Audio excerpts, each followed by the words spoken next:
त्रिभुवन साहब, आपसे एक दो चीजें। ये देखिए, एक चीज मैं इसलिए कह दूं कि आज जब हम लोगों ने 2 से 4 किया, आप भी उसमें आए। 2 से 4 वाले कार्यक्रम में एक चीज बिल्कुल बार बार प्रूव होती है कि इस देश का आमजन, आम जनता, आप कुछ भी अगर न्यायोचित कर रहे हैं, कुछ भी ठीक कर रहे हैं, तो आपके साथ पूरी तरह से खड़ी है। 2 ढाई घंटे तक अनस्ट्रक्चर्ड, उसमें एक बातचीत सुनना, 1 लाख के करीब लोग उसको देख चुके हैं, अभी और देख ही रहे हैं। ये मेरे हिसाब से आप हमको और आपको, इस जनता से कोई शिकायत नहीं हो सकती है। लेकिन ये जो बात प्रोफेसर शशि उठा रहे हैं, उससे पहले के राय साहब ने कहा था कि न्यायपालिका कुछ लीपा पोती जैसा काम कर रहे हैं। इलेक्टोरल बॉन्ड, हाँ गैर कानूनी है, वो सब है, लेकिन पैसा अपने पास रखे रहो। महाराष्ट्र की सरकार, नहीं गैर कानूनी है, असंवैधानिक है, लेकिन वो चलती रहे। तो आप फिर कौन सा ऑर्डर दे रहे हैं? वो बाबरी मस्जिद गिराई गई थी, वो बिल्कुल गलत था, वो क्रिमिनल ऑफेंस था, लेकिन क्योंकि आस्था है इसलिए बना लो। तो वो कुछ अजीब अजीब से ऐसे निर्णय दे रही है।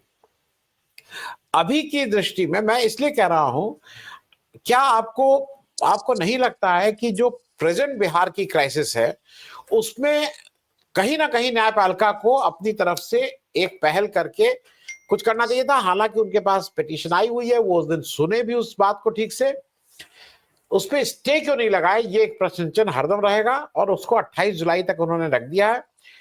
क्या ऐसा लगता है on the face of it कि उतना समय दे रहे हैं इलेक्शन कमीशन को कि पूरा कर लो, और एक बार इलेक्शन कमीशन ने अपनी फिगर्स पूरी कर ली तो फिर वो अनडू नहीं हो सकती हैं, ये भी मैं बता दूं।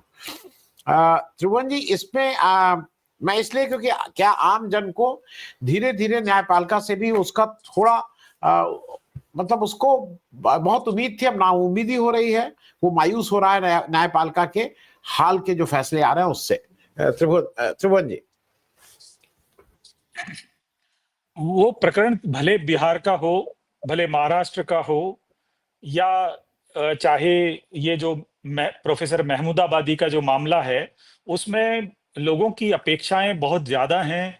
और खासकर जब सरकारें इस तरह की बात नहीं सुनती हैं और वो बहुत एक तरफा फैसले लेती हैं, तो ऐसे समय में हमारे देश में अदालतों ने बहुत बार और बहुत महत्वपूर्ण फैसले दिए हैं। और उसी वजह से हमारी उम्मीदें, एक जो हमारी स्मृतियों में जो चीजें हैं, उस आधार पर लगातार रही हैं। अभी आज ही का अगर प्रकरण देखें तो सुप्रीम कोर्ट ने साफ कहा है कि जैसे कई सवाल उन्होंने उठाए कि एसआईटी खुद को गलत दिशा क्यों दे रही है। फिर उन्होंने कहा कि ये महमूदाबाद के 2 पोस्ट जो है उन्हीं पर ध्यान रखा जाए, उससे आगे क्यों जा रहे हैं। आपको उनकी, महमूदाबाद की एक नहीं बल्कि आपको शब्दकोश की जरूरत है। वो मतलब बड़े स्पष्ट इस बार कई चीजें सुप्रीम कोर्ट ने कही हैं, और उन्होंने कहा कि आपको भारतीय जो संविधान के अनुच्छेद हैं, जो फ्रीडम की बातें हैं, उनको पूरा लेकर के अधिकारों को बड़ा स्पष्ट कहा गया। असल में यह मामला भारतीय लोकतंत्र, संवैधानिक मूल्यों, मीडिया की स्वतंत्रता के लिहाज से बहुत ही महत्वपूर्ण मसला है। सुप्रीम कोर्ट ने इस केस में जो टिप्पणियां की हैं, वे न केवल नागरिक अधिकारों की रक्षा करती हैं, बल्कि राज्य शक्ति के दुरुपयोग पर चेतावनी भी दे रही हैं। और सुप्रीम कोर्ट की टिप्पणियां लोकतंत्र और मीडिया स्वतंत्रता के पक्ष में एक आई ओपनर की तरह सामने आ रही हैं। वो जो व्याख्याएं उन्होंने जो पॉइंट्स दिए हैं, उसके आधार पर यह मामला केवल एक व्यक्ति या सोशल मीडिया की पोस्ट की जांच का नहीं है। यह पूरे देश में विचार, भाषा, वैकल्पिक दृष्टिकोण की स्वतंत्रता को भी एक कसौटी के रूप में हमारे सामने रखता है। सुप्रीम कोर्ट की टिप्पणियां बताती हैं कि भारतीय लोकतंत्र में राज्य और नागरिक के बीच की जो एक संतुलन की अवस्था हमेशा रही है, वो आगे भी जारी रहे। तो विचारों को जो अपराध बनाने की प्रवृत्ति जिस तरह की सरकार और उसकी एजेंसियां बना रही हैं, वो बहुत खतरनाक है, और उस पे सुप्रीम कोर्ट ने बार बार टिप्पणियां की हैं। हालांकि इस देश में ऐसा नहीं है कि सरकारों के दुरुपयोग की कहानी कोई बहुत अदालतों को गुमराह करने की या न्यायाधीशों के को जो वहां लगाने की जो प्रक्रियाएं हैं, उसके दबाव बहुत बार सामने आते हैं। लेकिन जो निजता और अभिव्यक्ति की जो स्वतंत्रता का संरक्षण है, उसके बारे में बहुत सारी चीजें हमारे संविधान ने प्रदत्त की हैं, और उनमें संविधान के, सुबह भी हमारी बात हुई थी कि अनुच्छेद 19(1)(a) जो है वो अभिव्यक्ति की स्वतंत्रता, और अनुच्छेद 21 जीवन और व्यक्तिगत स्वतंत्रता के संरक्षण को परिपुष्टि करता है। राज्य शक्ति के जो अंधाधुंध प्रयोग है उस पर भी जो कोर्ट ने एसआईटी द्वारा सोशल मीडिया पोस्ट से इतर जो पहलुओं की जांच करने का मामला है उस पे भी मिसडायरेक्ट करने की बात कह करके ये कोशिश की है कि सरकारी एजेंसियां अपने दायरे से बाहर नहीं जाएं और वो मतलब एक तरह से फिशिंग एक्सपेडिशन नहीं करें। तो जो इस तरह की चीजें हैं वो सुप्रीम कोर्ट के जो दोनों न्यायाधीश हैं आज उन्होंने उस पर कहा है। और उसके अलावा एक और चीज भी है, वो खास पहलू सामने आता है कि जो रोविंग इंक्वायरी है, यानी कि बिना विषय की जांच, उस पर भी रोक लगाने की जब बात का सवाल आया तो कपिल सिब्बल ने काफी सारी दलीलें दी और बताया कि वो किस तरह से उन चीजों को बदल रहे हैं या उन चीजों को मतलब उनका उत्पीड़न शुरू कर रहे हैं। तो एक न्यायसंगत और सीमित और उद्देश्यपूर्ण जांच होनी चाहिए, और उसमें सुप्रीम कोर्ट की भूमिका बहुत महत्वपूर्ण है। और इस देश के नागरिकों को सुप्रीम कोर्ट से बहुत ज्यादा उम्मीदें रही हैं।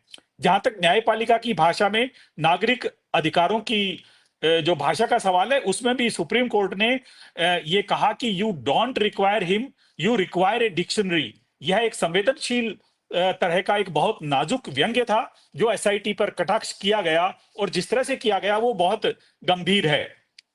तो जो जो जिस तरह की स्थितियां अब हमारे सामने आ रही हैं उसमें क्योंकि ग्राउंड पर जो एजेंसियां हैं, जैसे चुनाव आयोग है या जैसे जो पुलिस की एजेंसीज हैं, सीबीआई है, आईबी है, या जो दूसरे जो सरकार के इदारे हैं, तो उनके इरादों को लेकर के अब जो सवाल लगातार खड़े हो रहे हैं, उस बीच में एक बहुत बड़ी उम्मीद के रूप में सुप्रीम कोर्ट, हाई कोर्ट और भले हमारी छोटी अदालतें हों, उन सब से बहुत बड़ी उम्मीदें रही हैं। और इतिहास में हमने देखा है कि जब से भारत का संविधान लागू हुआ है और जब से आजादी की लड़ाई का संघर्ष शुरू हुआ, वो चाहे भारत में स्थित अदालतें रही हों या जो ब्रिटिश डोमिनियन के भीतर जब जो अदालतें थी वो रही हों, उन्होंने एक भले पहले न्याय का दिखावा किया, लेकिन न्याय करने की, लोगों को संतुष्ट करने की कोशिशें लगातार रही हैं।